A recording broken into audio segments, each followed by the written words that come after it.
ఎడతెరిపి లేకుండా కురుస్తున్న వర్షాలతో గత 3 రోజులుగా RG1 OCP5లో నిలిచిపోయిన బొగ్గు ఉత్పత్తి. రోజుకు 9,500 టన్నుల బొగ్గు ఉత్పత్తిని నష్టపోతున్నట్లుగా తెలిపిన RG1 CM చింతల శ్రీనివాస్.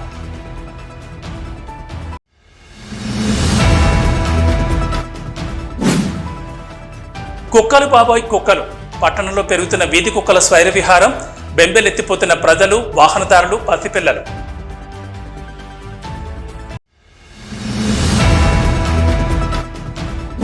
ఎడతెరిపి లేకుండా కురుస్తున్న వర్షాలతో అస్తవ్యస్తంగా మారిన జనజీవనం.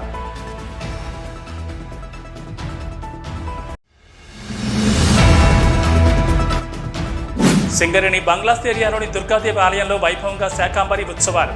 పాల్గొన్న RG1 సేవా సమితి అధ్యక్షురాలు చింతల లక్ష్మీ శ్రీనివాస్.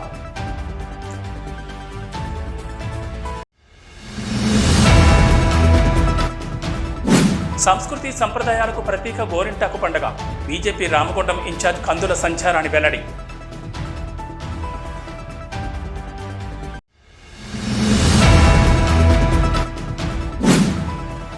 బేగంపేట శివారులో గుడుంబా తయారు సిద్ధంగా ఉన్న 1000 లీటర్ల బెల్లం పానకం ధ్వంసం. 18 లీటర్ల గుడుంబా స్వాధీనం. రామగుండం టాస్క్ ఫోర్స్ పోలీసులు.